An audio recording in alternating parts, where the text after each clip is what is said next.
So, what do you guys want to talk about? I think it goes without saying, but every week there's someone new watching this show, so I'll go ahead and say it. I am not the same person I was when I started this journey over 15 years ago on this very show.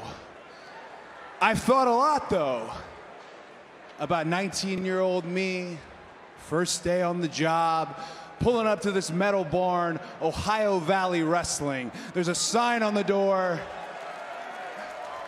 There's a sign on the door that says, "Tomorrow's Superstars Today." And I'm sitting in my beater Volkswagen Jetta, and I'm about to go inside. And I remember, I vividly thought to myself, I'm gonna be WWE champion within inside of 2 years. Hey, I was ambitious, albeit a little bit delusional, because I also thought, I'm gonna be the next John Cena.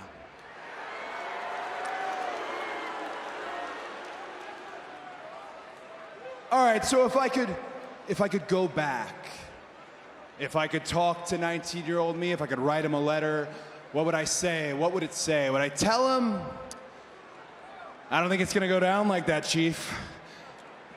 Would I tell him that one night in London you're gonna get slapped so hard on live TV that your knees buckle? Would I tell him that you're gonna be dashing Cody Rhodes and you're gonna give out grooming tips? Would I tell him that you're gonna win the Intercontinental Championship and restore it to its former retro glory? Would I tell him that you're gonna paint your face and become less than, that triumph will become tragedy, will become triumph all over again? Would I tell him the woman on the outside of the ring who has been saying everyone's names all night, that ends up becoming your wife? Would I tell him that you're gonna lose a 295-pound best friend, but you're gonna gain a 6-pound one back who has his same eyes?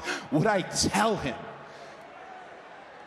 that you're gonna be on fire at one point, that you're gonna bleed all over the world? Would I tell him in 2015, you do what everybody tells you not to do? You take an excursion, and part of that excursion is fully focusing on the industry's health, and I ended up neglecting my own? Would I tell him that on January 28th, 2023, at the Royal Rumble, you outlasted 29 others, and you punched a ticket?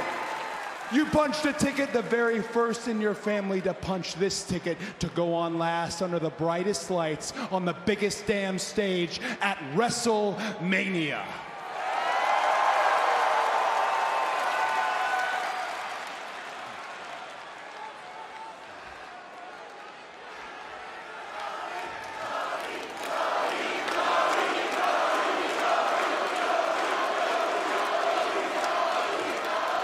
Guys,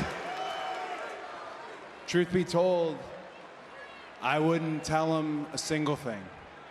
I wouldn't tell him a single thing, because every little piece on this broken road, every splinter on this upwards ladder has been unequivocally 100% worth it.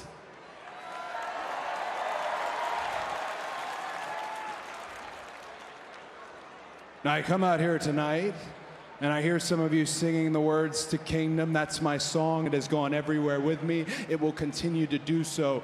But the first words on that track are my own. And that is where I say, wrestling has more than one royal family. Actually, WWE has more than one royal family. But for that to be true, for it to be real, for it to be venerated, validated, and vindicated in my heart, I have to stand across from another. I have to stand across from an entire bloodline. I have to stand across from the tribal chief, the head of the table.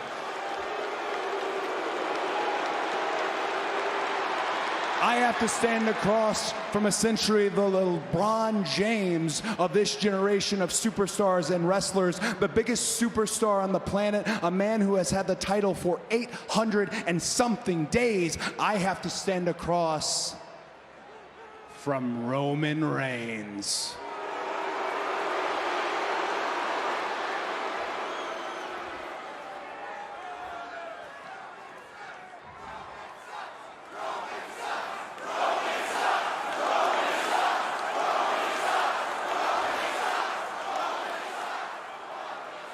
I'm sure you can hear it. I have a great deal of respect for Roman, and I am talking sincerely, but what I say next, I say with the same sincerity. WrestleMania is in 62 days. Roman, that might just be 62 days for you. It is 62 days for the rest of my life. At WrestleMania, undesirable has already become undeniable, but undeniable remains uncrowned, and on that night, it ends. At WrestleMania, pull up a chair, sit wherever the hell you want. On that night, somebody else is going to be eating. And after WrestleMania, you can be the tribal chief, you can be the head of the table, you can be the biggest superstar in the world, but the one thing that Roman Reigns will not be is the WWE Undisputed Universal Champion.